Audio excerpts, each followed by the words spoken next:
Assalamualaikum warahmatullahi wabarakatuh. Waalaikumsalam warahmatullahi wabarakatuh.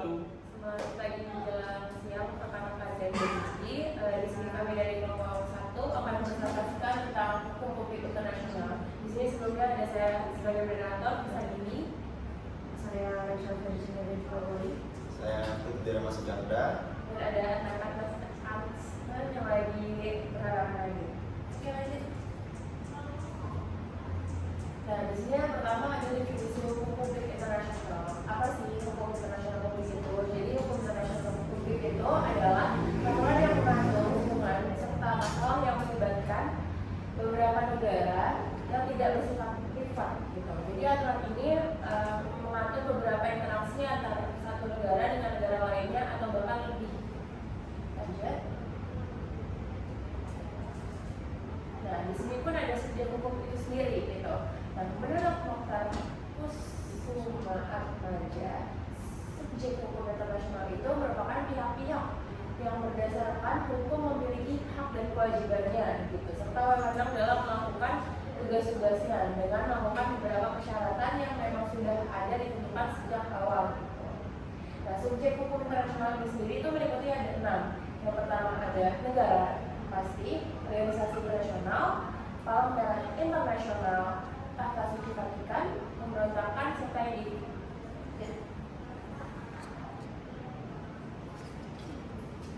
Ya, jadi ada aturan hukum publik internasional di sini berujuk pada Statute of the International Court of Justice atau ICJ. Terdapat 4 sumber hukum utama yang menjadi landasan hukum internasional.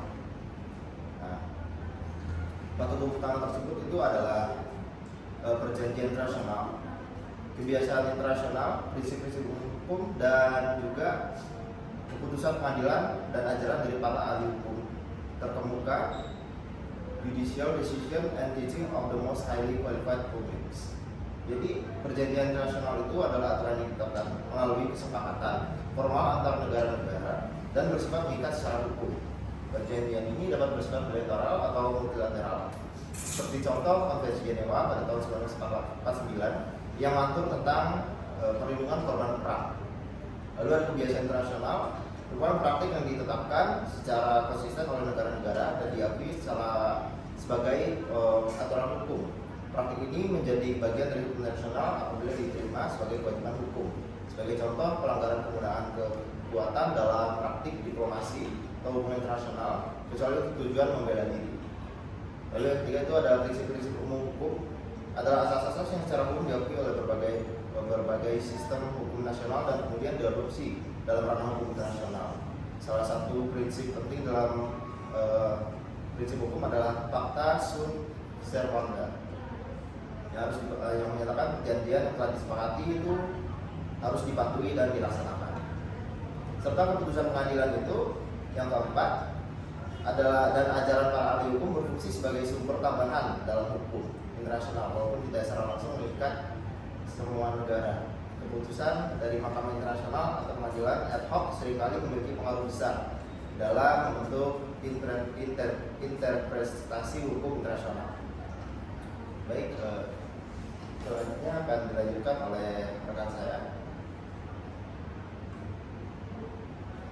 Oke, berikutnya adalah jenis pelanggaran hukum dan sanksi internasional. Jadi sebelum kita masuk ke penjelasan tersebut, terdapat beberapa bagian dari jenis-jenisnya dalam hukum publik internasional. Yang pertama yaitu kejahatan manusia, kejahatan terhadap manusia, dan kejahatan perang. Dan instrumen yang mengatur tiga jenis tersebut itu ada Konvensi mengenai pencegahan dan penghukuman kejahatan manusia, Statuta International Criminal Tribunals the former Yugoslavia dan Rwanda. Dan yang terakhir adalah Statuta Roma. Yang pertama itu konvensi mengenai pencegahan dan penghukuman genosida. Sanksi yang diberikannya itu adalah bagi negara-negara yang melakukan kejahatan tersebut berupa penghukuman pidana. Yang kedua, ekstradisi. Penghukuman pidana itu pasti berlaku bagi pelakunya.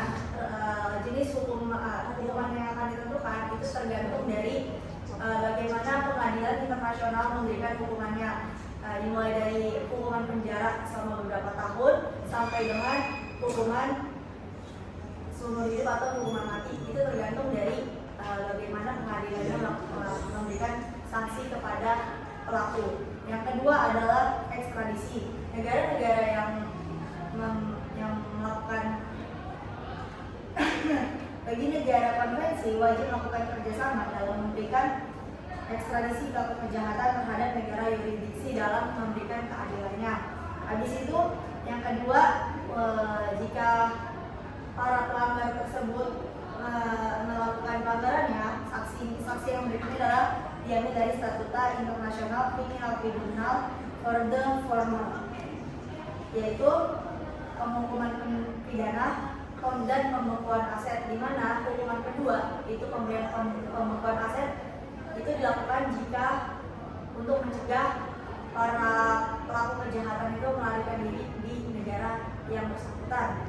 Terus yang terakhir itu adalah Statuta Roma tahun 1988, di mana Statuta Roma itu mengadakan konvensi untuk kejahatan genosida sebagai salah satu bentuk dari 4 kejahatan yang akan diadili dalam sidang ICC atau International Criminal Court.